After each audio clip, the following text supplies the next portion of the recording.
CBI के नए मुखिया को लेकर चला आ रहा सस्पेंस खत्म। 1979 बैच के आईपीएस अफसर अनिल सिन्हा बने सीबीआई के नए डायरेक्टर।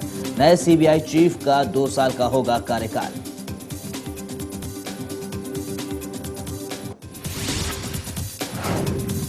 संसद में पीएम के विदेश दौरों पर बयान देंगी विदेश मंत्री सुषमा स्वराज। कल दोनों सदनों में पीएम की अनुपस्थिति को लेकर विपक्ष ने उठाए थे सवाल।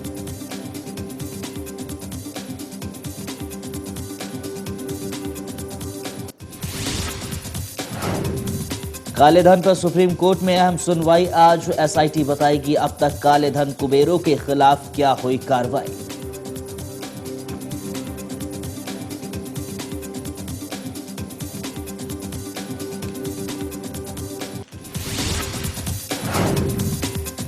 सुकमा में नक्सली हमले में शहीद सीआरपीएफ जवानों के घर वालों को शवों का है इंतजार। आज किया जाएगा अंतिम संस्कार। संसद में नक्सली हमले पर जवाब देंगे गृह मंत्री राजनाथ सिंह।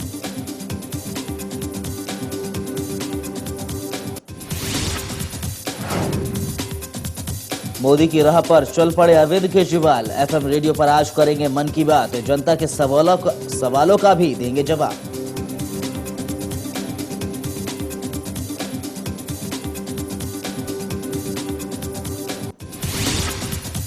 और ऑस्ट्रेलियाई क्रिकेटर फिल ह्यूज का अंतिम संस्कार आज। मैक्सवेले के से टीवी अंत्येष्टि का होगा प्रसारण। गेंद लगने से हुई थी मौत।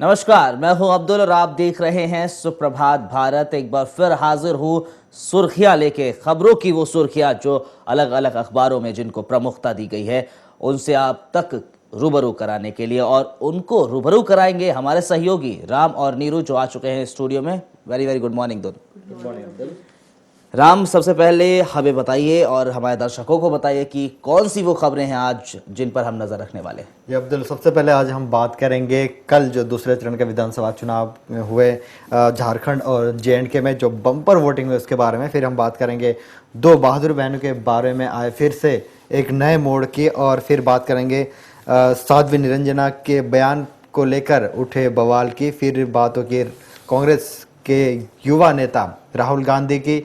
फिर बात होगी महाराष्ट्र में जिस तरह से शिवसेना और बीजेपी एक साथ फिर चलने का मन बना रही है उसके बारे में। और जाते जाते होगा मेरी तरफ से जरा हटके। और फिर आज हम फिल ह्यूज को अपनी तरफ से श्रद्धांजलि देंगे जो कि फिलहाल नीरू के पास है।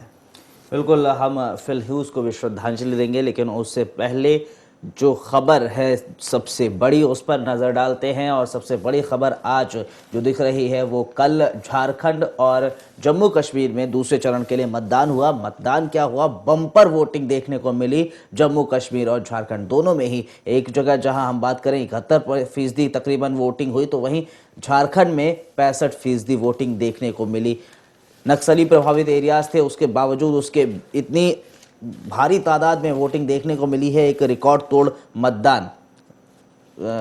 राम, किस तरीके से देखा जाए और किस तरीके से इसको दिखाया गया है? सबसे पहले मैं आपको टाइम्स ऑफ इंडिया की जो पहली खबर है उसको दिखाना चाहूँगा, जहाँ पर लिखा हुआ कि second times in raw J&K voters score 71%। तो यहीं से पता चलता है कि जम्मू कश्मीर के लोगों में चुनाव को लेकर या फिर अब सक्रिय राजनीति को लेकर कितनी जागरूकता है। क्योंकि इससे पहले हमने देखा था कि घाटी जो अक्सर आतंकवाद को लेकर सुर्खियों में बनी रहती थी, लेकिन अब लोगों ने जिस तरह से हम कहते आ रहे हैं कि वैलेट से बुलेट का जवाब दिया है, तो ये एक बहुत अच्छी बात है। और इसी तरह से अगर हम चलते हैं झारखंड की तरफ, तो झारखंड में जो नक्सल प्रभावित क्षेत्र है वहाँ पर इलेक्शन होते हैं, जहाँ पर 66% मतदान हुआ है कल दूसरे चरण में। तो ये एक सराहनीय बात है वहाँ के जो वोटर्स हैं उनके भी। और चुनाव आयोग ने जिस तरह से वोटर्स को मतदान करवाने के लिए या फिर बिल्कुल चुनाव तक पहुंचाने के लिए जो एक मुहिम छेड़ी थी, उसका कहीं ना कहीं रंग देखने को मिल रहा है। भले आप जम्मू कश्मीर की बात करें, झारखंड की बात करें, इससे पहले की अगर बात करें जो लोकसभा चुनाव हुए थे या फिर उसके बाद जो विधानसभा के चुनाव हुए अलग अलग राज्य में, तो उसमें पता चलता है कि कितना जागरूक हो चुका है आजकल का मतदाता। जो वोटर्स हैं जो कितने जागरूक हो चुके हैं। और कहीं ना कहीं सुबह सुबह प्रधानमंत्री नरेंद्र मोदी ने ट्विटर के जरिए लोगों से कहा था कि ज़्यादा से ज़्यादा लोग जाएं और वोट दें, जाए अपने मत का प्रयोग करें जाके। ये भी एक तरीके से माना जा सकता है और वोटिंग का जो प्रतिशत है वो दिन ब दिन बढ़ रहा है। जी बिल्कुल बढ़ रहा है। अगर पहले चरण की बात करें तो पहले चरण में भी रिकॉर्ड तोड़ वोटिंग देखने को मिली थी। उसके बाद उम्मीद जताई जा रही थी कि दूसरे चरण में और भी ज़्यादा वोटिंग होगी, और वही हुआ। दूसरे चरण में 70 से ऊपर गया जम्मू कश्मीर में और 66 हुआ झारखंड में। और कहीं ना कहीं बिल्कुल कह सकते हैं कि पार्टियों ने जमकर रैली की, लोगों को जागरूक किया, जिसकी वजह से लोग आए, घरों से बाहर निकले, उन्होंने वोट किया। तो कहीं ना कहीं पीएम मोदी ने भी ट्वीट किया, उन्होंने रैली कर करके लोगों को जागरूक किया। बिल्कुल, ये एक जो मतदान हुआ है, रिकॉर्ड तोड़ मतदान हुआ है, एक कहा जाए तो अपने आप में एक रिकॉर्ड है। बिल्कुल, जिस तरह से भास्कर की अगर बात करें तो इसमें लिखा हुआ कि जम्मू कश्मीर ने फिर चौंका दिया।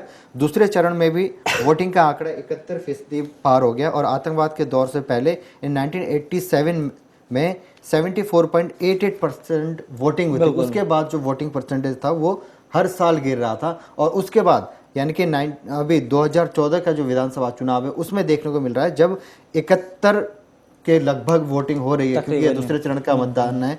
तो इसके बाद जो पहले चरण और दूसरे चरण को अगर कंपेयर किया जाए तो यहाँ पर जो लोगों का जो उत्साह वो देखने को मिल रहा है। और इसी तरह से हम बात करते हैं झारखंड की, तो झारखंड में हमें मालूम है कि लाल आतंक, लोग डरते हैं पोलिंग बूथ तक जाने में, क्योंकि वहाँ पर जो लोगों को अलग करने की कोशिश की जा रही है, यानी कि एक तरह से जो अलगाववाद की ये नीति कही, क्योंकि वहीं के युवाओं को भटकाकर उनको लाल आतंक की तरफ किया जा रहा है और लोगों को बिल्कुल लोकतंत्र की तरफ बढ़ने से रोका जा रहा है। उनको कहीं ना कहीं जो नक्सलवाद है उसकी तरफ धकेलने की कोशिश की जा रही है, लेकिन उसके बावजूद लोग घरों से बाहर निकलते हैं और 66% मतदान होता है। तो ये काबिले तारीफ, यही एक बहुत कहा जाए तो काबिले तारीफ, जिस तरीके से आप कह रहे हैं कि एक नक्सल प्रभावित एरिया है झारखंड, एक आतंकवादी जहां पर गतिविधियां रहती हैं जम्मू कश्मीर में, और दोनों जो राज्य है वहां पर रिकॉर्ड तो वोटिंग देखने को मिल रही है, वो एक अलग सी बात है। जी बिल्कुल अलग सी बात। अगर घाटी की बात करें तो अभी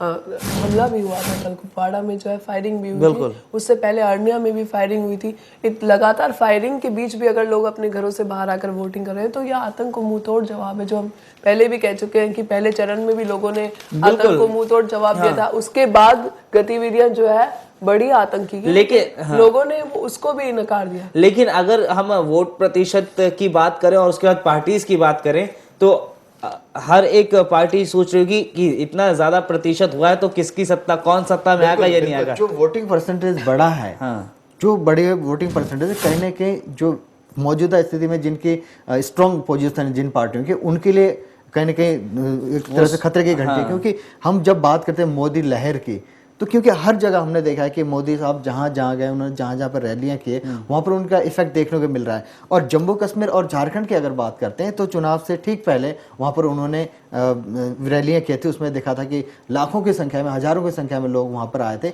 तो कहीं ऐसा तो नहीं कि जो वोटिंग परसेंटेज बढ़ा है कहीं वो बीजेपी के खाते में तो नहीं गया।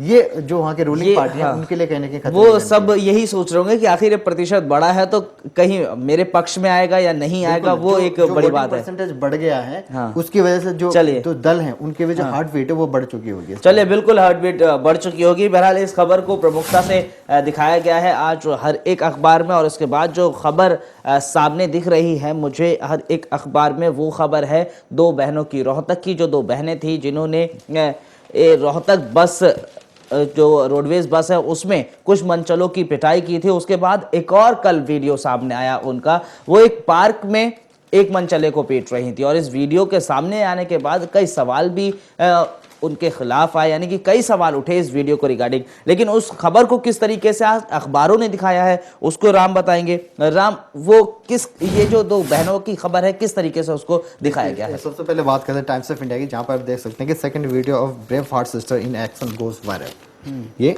और बात करते हैं दैनिक भास्कर की, तो वही खबर, दो बहनों से छेड़छाड़ के एक और वीडियो आया। तो ये अब दोनों स्थितियां, क्योंकि हमने देखा कि जो पहला वीडियो आया था उसके बाद जो स्थितियां बनती गई थी, फिर कल एकदम से जो एक तरह से ट्विस्ट आया पूरी कहानी Second में video कि क्या ये वाकई में दोनों जो बहनें उनकी बहादुरी जो जिस तरह से वो दिखा रहे हैं क्या वो वाकई में इतनी बहादुर है या फिर कहीं ना कहीं इनकी साजिश है। क्योंकि हमने देखा था कि कई सारे बयान आते हैं। अब बात करते हैं जो उस दौरान उस बस में जो लोग थे पैसेंजर थे, उन्होंने भी कहने के कहा है कि यहाँ पर गलती दोनों तरफ पक्ष की हो सकती है, लेकिन अब जो वीडियो बनाना है उसके बाद उसको वायरल कर देना और जो उनके साथ जो पैसेंजर थे बस में उनके जो बयान है वो कहीं ना कहीं अब ऐसा लगने लगा कि क्या ये सच्चाई है उनकी बहादुरी में। लेकिन हम अभी ऐसे सवाल नहीं उठा सकते कि ये वीडियो सही है या गलत है, क्योंकि अभी कुछ निर्णय नहीं है। तो एक तरीके से कहा जाए अभी निष्पक्ष भाव से अगर हम बात करें तो इस वीडियो को देखा जाए, जो सेकंड वीडियो है उसके वीडियो के आने के बाद कई सवाल सामने आ गए, कई बयान आए हैं, लोगों के अलग अलग प्रतिक्रियाएं आई हैं। उसको देखते हुए क्या मानना चाहे नीरू? बिल्कुल, देखिए अगर पहली वीडियो की बात करें तो लोगों को लगा कि पहली बार उन लड़कियों ने जो विरोध किया, लेकिन दूसरी वीडियो में देखा तो वो दोबारा विरोध कर रही थी। तो कहीं ना कहीं सवाल इसीलिए उठे कि कहीं वो बार बार इस तरह की चीज़ें तो नहीं करती हैं, बार बार मारपीट तो नहीं करती हैं। तो देखिए अभी कुछ भी कहना बहुत जल्दबाजी होगा, अभी कुछ भी नहीं कहा जा सकता है, क्योंकि उनकी पहली वीडियो देखकर यही कहा गया है कि वो बहादुर हैं, उन्होंने वो खूब लड़ी है।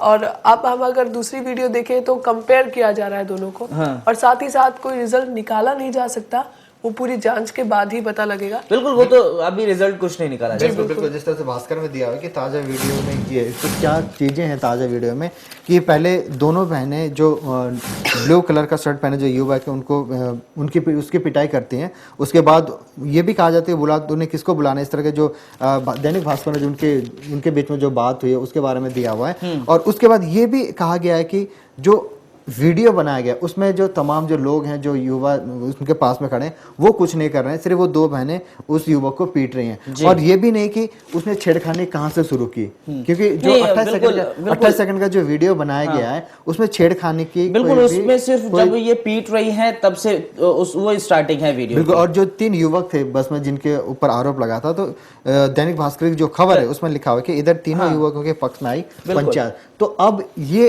क्या कितनी सच्चाई है, क्या वो युवक सच्चे हैं या फिर जो बहनें जिन्होंने बहादुरी दिखाई? इस वीडियो की तफ्तीश के बाद ही ये पता चलेगा कि दोनों वीडियो में क्या सच्चाई है। और लेकिन निश्चित रूप से ये एक तरीके से जो लड़कियां हैं, महिलाएं हैं, उनको प्रेरित जरूर करते हैं कि कोई भी अगर उन पर कहा जाए अन्याय हो रहा है तो उसका वो सामना कर सके। बहरहाल इस खबर को भी प्रमुखता से दिखाया गया है अलग अलग अखबारों में, और भी बहुत सारी खबरें हैं जो सुर्खियों में है। आज इस ब्रेक के बाद उस पर चर्चा करेंगे।